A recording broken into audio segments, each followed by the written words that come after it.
자, 여러분 오늘 우리가 함께 봉독한 이 마가복음 8장 1절부터 13절까지의 말씀, 우리가 흔히 칠병이어라고 이야기하는 말씀입니다. 앞서서 마가복음 6장에서 그리고 또 다른 복음서에도 우리가 오병이어라고 부르는 말씀들이 기록되어 있죠. 이 오병이어의 말씀과 그 내용이 오병이어의 말씀의 내용이 오늘의 본문 말씀과 비슷한 흐름을 보이는데, 우리 오늘 본문 말씀 1절과 2절 다시 한번 봉독해 보고 시작하겠습니다. 1절과 2절 한 번 더 봉독해 보겠습니다. 그 무렵에 또 큰 무리가 있어 먹을 것이 없는지라 예수께서 제자들을 불러 이르시되 내가 무리를 불쌍히 여기노라. 그들이 나와 함께 있은지 이미 사흘이 지났으나 먹을 것이 없도다. 아멘. 예수님이 막 가르침을 전하시잖아요. 여러 가지 이적도 베푸시면서 가르침을 전하시니까 많은 무리들이 그 소문을 듣고 예수님을 더 찾아오고 예수님을 따랐죠. 많은 무리들이 예수님과 함께 하는데, 그런데 지금 말씀하시는 것을 보니까 예수님께서 뭐라고 하셨냐면 그들이 나와 함께 있은지 이미 사흘이 지났다라고 이야기하십니다. 사흘. 그러니까 쉽게 이야기하자면 수많은 무리가 예수님을 따르면서 지금 예수님하고 3박 4일짜리 사경회를 한 거예요. 예수님하고 같이 3박 4일 부흥회 같은 걸 한 거란 말이에요. 강사, 예수님, 그리고 그 많은 무리들 해서 3박 4일짜리를 지금 했어요. 자, 이렇게 시간을 보내고 나서 이제 이들이 그거 다 마치고 예수님의 가르침을 듣고 이제 돌아가야 되잖아요. 자기의 일터로 자기의 집으로 이제 가야 될 거 아닙니까? 돌아가야 되는데 돌아가야 되는 그들의 모습을 보니까 어때 보이냐 하면 불쌍해 보인다라는 거예요. 불쌍해 보인다. 왜요? 왜 그랬습니까?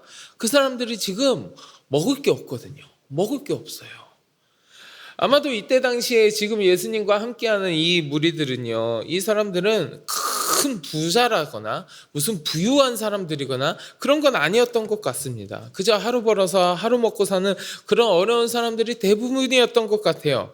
그런 사람들이 예수님과 사흘의 시간을 보내고 나니까 이제 먹을 게 없는 거예요. 먹을 게. 당장 먹을 것을 구할 만한 상황도 안 되는 거예요. 내가 먹을 것도 없고 그걸 구할 만한 상황도 아닌 것 같습니다. 그러니까 예수님이 뭐라고 하십니까? 내가 그들을 굶겨서 집으로 보내면 그들이 길에서 기진하리라 그러잖아요. 그들이 자기 집에 가기 전에 길에서 기진할까 봐, 멀리서 온 사람도 있는데 길에서 그냥 기진할까 봐 예수님이 걱정이 되시는 거예요. 근데 예수님께서 이 사람들을 보면서 이들이 먹을 것도 없어서 그렇게 힘들어 보이는 그런 상황인데 사실은 예수님과 제자들도 마찬가지예요. 예수님과 제자들이라고 해서 다를 바가 없었습니다. 예수님과 제자들은 무슨 막 넉넉하고 풍족하고 그런 것도 아니었던 것 같아요. 예수님과 제자들 또한 넉넉하지 못했고요, 부족했던 거 똑같은 것 같습니다. 우리 오늘 본문 말씀 4절과 5절 볼까요? 4절과 5절 말씀 같이 봉독해 보겠습니다. 제자들이 대답하되 이 광야 어디서 떡을 얻어 이 사람들로 배부르게 할 수 있으리이까? 예수께서 물으시되 너희에게 떡 몇 개나 있느냐 이르되 7이로소이다 하거늘. 제자들이요, 지금 광야 어디서 떡을 얻겠습니까? 라고 이야기하잖아요. 그러니까 예수님과 이 제자들이라고 할지라도 지금 어디서 떡을 구하기는, 자기들의 식량을 구하기는 힘든 상황이라는 건 마찬가지입니다. 예수님과 제자들도 식량을 구하기는 힘든 상황이에요. 또 예수님이 너희에게 떡 몇 개나 있냐고 물어보시니까 뭐라고 대답해요? 7이로소이다. 떡 7개 있습니다. 이렇게 대답하잖아요. 아니, 무슨 제자들이 갖고 다니는 떡이요, 여러분 그 떡이 얼마나 있을 것 같으세요? 무슨 그 떡이 막 이만한 거 7개 막 이렇게 갖고 다녔을 것 같으세요? 아닐 거잖아요. 이만한 떡을 어떻게 갖고 다녀? 아닐 거란 말이에요. 보통 떡이 없겠죠. 그냥 먹는 그런 거 있겠죠. 그러면요, 여러분, 예수님하고 제자들 머릿수만 따져도 13명이에요. 머릿수만 따져도 13명이라. 성인 남성 13명이 먹으려면 한 끼에 얼마나 많은 식량이 필요하겠습니까? 엄청 많이 필요할 거란 말이에요. 근데 지금 이들이 가지고 있는 게 뭐예요? 떡 7개요. 7개. 떡 7개랑 작은 생선 2마리 있다 그랬어요. 그러니까요, 무슨 얘기예요? 예수님과 제자들도 지금 자기들 먹을 것도 부족한 상황인 건 마찬가지라는 거예요. 성인 남성 13명이요. 떡 7개랑 작은 생선 2마리, 이게 충분한 양입니까, 여러분? 당장 식량 구하기 힘든 상황 가운데서 우리도 요만큼 남았습니다. 그러면 예수님과 제자들이 지금 우리가 떡 7개랑 생선 2마리나 있어, 우리는 엄청 풍족해, 이렇게 얘기할 수 있는 상황이냐고요. 아니에요. 아니잖아요. 예수님과 제자들도 부족하긴 마찬가지라는 겁니다. 절대 넉넉하지 않았고요. 절대 풍족하지 않았습니다. 예수님과 그 제자들도 저 사람들의 무리들과 마찬가지로 부족했고 어려웠고 힘든 상황 가운데 처해 있는 건 지금 마찬가지 상황이라는 거예요. 마찬가지. 근데 이런 상황에서 예수님은 그나마 가지고 있는 것들조차 저 무리들에게 다 나눠주라고 이야기하십니다. 저 무리들에게 나눠주라고 얘기하셨어요. 여러분, 만약에 여러분이 지금 예수님을 따르고 있는 그 제자라면 뭐라고 이야기하시겠습니까? 제자였다면 이렇게 다 나눠주라고 이야기하는 예수님께 여러분은 뭐라고 대답하시겠습니까? 제가 상상해 보니까요, 만약에 제가 그 제자의 입장이었다면 저는 이렇게 얘기했을 것 같아요. 아니, 예수님, 지금 우리가 가진 것도 없습니다. 우리 먹기에도 모자랍니다. 근데 저 사람들한테 나눠주라고요. 아니, 나누어 준다고 치더라도 예수님 보세요. 지금 저기 있는 사람이 4,000명이 넘습니다.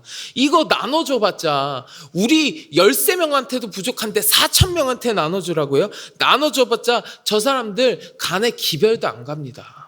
사람이 너무 많아서 이거 나눌 수도 없습니다. 나눠주는 것 자체가 말이 안 돼요. 나눠준다는 건 예수님 오히려 저 수많은 사람들한테 요만한 거 나눠주는 건 이 얼마 없는 음식조차 낭비하는 일이나 마찬가지예요. 그러니 예수님 그러지 마시고 그냥 예수님이라도 배부르게 드세요. 어차피 다 풍족하게 못 먹습니다. 나눠주는 거 의미 없어요. 그냥 차라리 예수님 드세요. 사람들 다 이해할 거예요. 사흘 동안 가르치시고 얘기하시느라고 제일 힘드시잖아요. 저희들도 다 이해합니다. 예수님 이거 괜히 낭비하지 말고 예수님이라도 드세요. 저 같았으면 그랬을 것 같아요. 저 같았으면 그렇게 얘기했을 것 같아요. 아니, 합리적으로 따져보자고요. 상식적으로 생각해보자고요. 오히려 차라리 그게 낫지 않겠어요? 떡 7개랑 작은 생선 2마리요. 여러분, 그걸 가지고 4,000등분을 하실 수 있겠습니까? 4,000등분이요? 실제로 이 4,000명이라는 숫자가 남자만 센 거잖아요. 성인 남자만 센 게 4,000명이잖아요. 그러니까 실제로 뭐 어린애들, 무슨 여자들 다 치면 10,000명도 넘을 거라고요.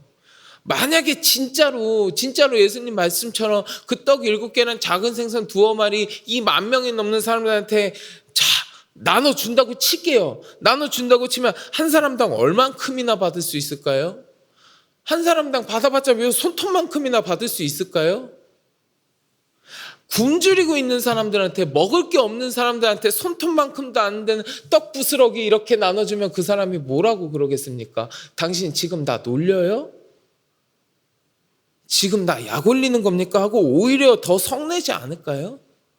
이걸 나눠주는 게 더 현명하지 못한 이야기예요. 합리적으로 생각해보면. 그렇잖아요. 근데 여러분, 우리가 이 말씀에서 예수님께서 하시는 이 말씀과 예수님의 이 행동과 이 명령에서 우리가 바라봐야 하는 건 뭐냐면 이런 합리적인 판단이 아니라는 거예요. 이런 합리적인 판단으로 이 말씀을 생각해야 되는 게 아니라 우리가 이 말씀에서 기억하고 생각하고 바라봐야 되는 건 무엇이냐? 저 무리를 보고 계시는 그 예수님의 마음이에요. 무리를 보시는 예수님의 마음.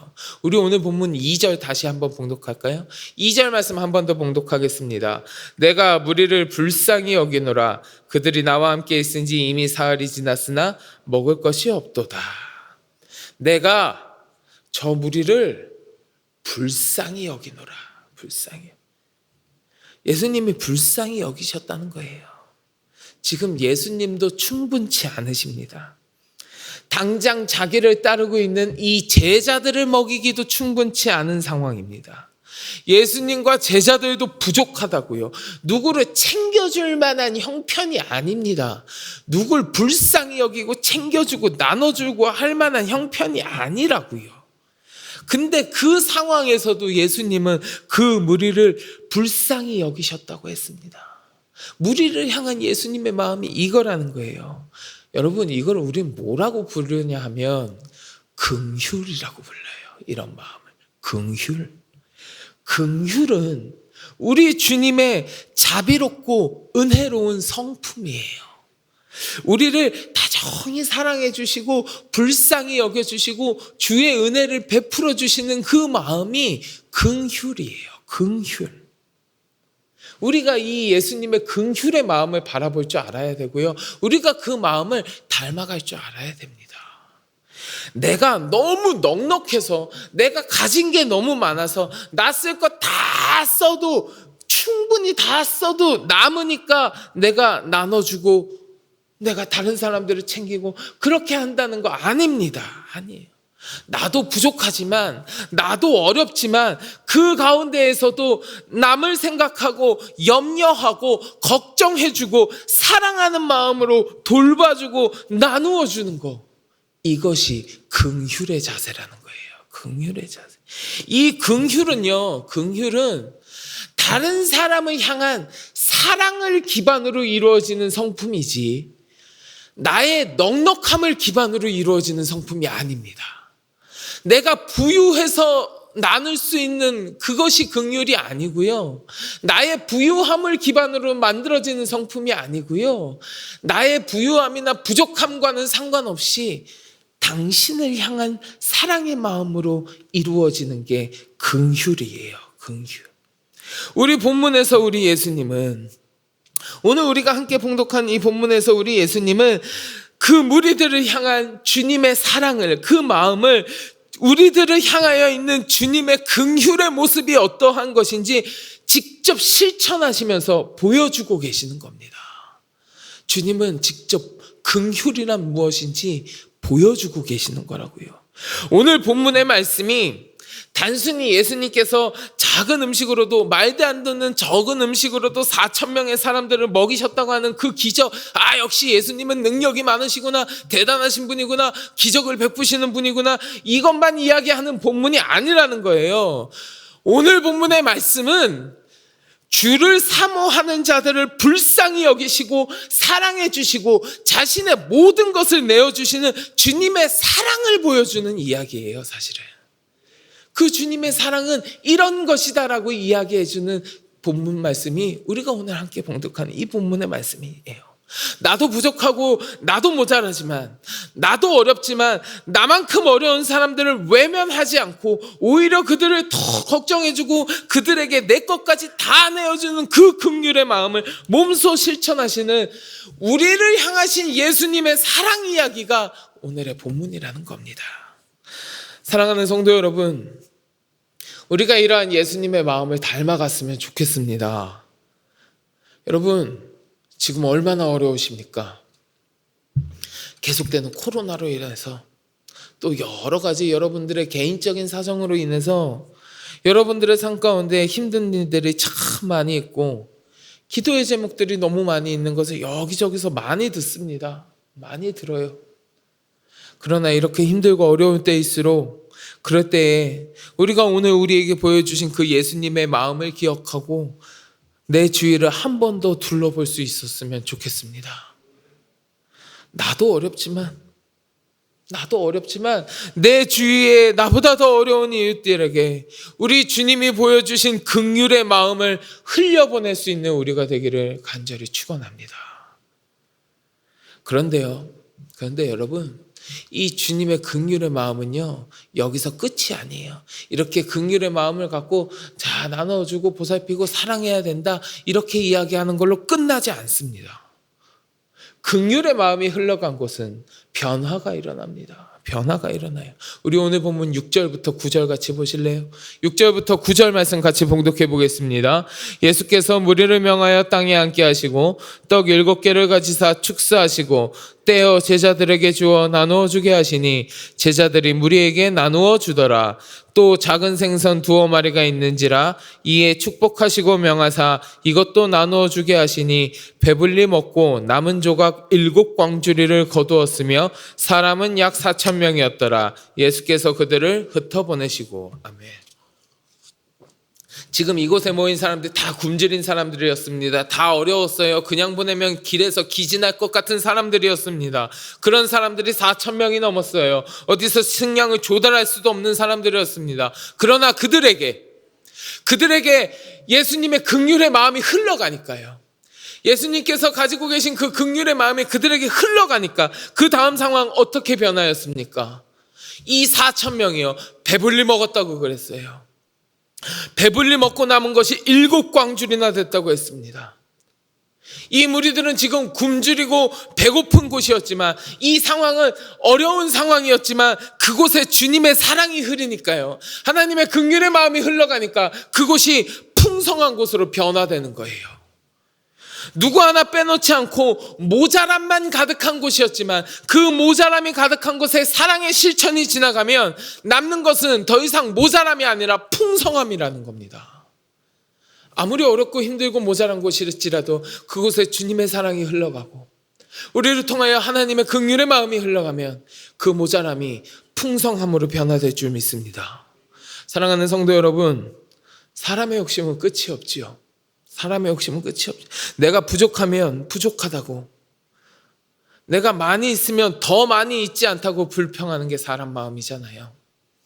내가 풍성해서 내가 더 많이 생기면 나누겠습니다. 내가 정말 풍성하고 나는 충분합니다라고 느낄 수 있는 게 사람 마음일까요? 아니에요. 사람의 욕심은 끝이 없습니다. 그렇게 나만 생각하고 더 원하고 더 얻기를 바라는 그런 마음들, 그런 욕심을 다 내려놓고 내가 부족하지만, 내가 어렵지만 그럼에도 불구하고 내 주위를 둘러보고 다른 사람을 배려하고 다른 사람을 위하셨던 주님의 마음을 우리가 흘려보낸다면 그곳에는 더 이상 모자람이 아니라 풍성함의 은혜가 가득할 줄 믿습니다. 바라기는 이 자리에 함께 하시는 우리 모든 성도 여러분, 우리 모두가 예수님의 긍휼의 마음을 본받아서 우리에게 보여주신 주님의 사랑을 다른 사람들에게 우리가 흘려보내므로, 우리 성도 여러분들이 흘려보내는 그 주님의 사랑으로 우리 주위 모두가 풍성함을 누리게 되는 그러한 주의 역사와 은혜가 가득한 여러분들의 삶이 되시기를 주님의 이름으로 간절히 축원합니다. 자, 우리 같이 기도하겠습니다. 하나님, 내 안에 많은 욕심은 있지만 그 모든 욕심은 다 내려놓고 내 주위를 둘러보며 아버지 하나님께서 우리에게 보여주신 그 긍휼의 마음을 나도 흘려보낼 수 있게 하여 주시옵소서. 그리하여서 부족함과 모자람이 있는 곳에 주님의 사랑이 흘러들어가 풍성함으로 변화될 수 있도록 주여 인도하여 주시옵소서. 우리 함께 기도하시고 마음속에 간절한 기도의 제목을 놓고 같이 기도하겠습니다. 우리 주여 삼창하고 같이 기도합니다. 주여, 주여, 주여. 하나님 감사하고 고맙습니다. 아버지 하나님, 하나님의 은혜를 우리에게 허락하여 주시옵소서. 아버지 하나님, 주께서 우리에게 보여주신 그 긍휼의 마음을 아버지 하나님 우리가 잘 또 흘려보내게 하여 주시옵소서. 우리 가운데 있는 모든 욕심들은 다 내려놓게 하시고 아버지 하나님, 주께서 보여주시는 아버지 하나님 놀라우신 사랑과 은혜가 많이 퍼져나갈 수 있도록 아버지 하나님 우리를 인도하여 주시옵소서. 긍휼의 마음이 흘러가는 곳에 아버지 하나님 주께서 부어주시는 은혜가 있을 줄 믿습니다. 하나님, 모자람이 변하여 풍성함이 될 수 있도록 하나님께서 인도하여 주시옵소서.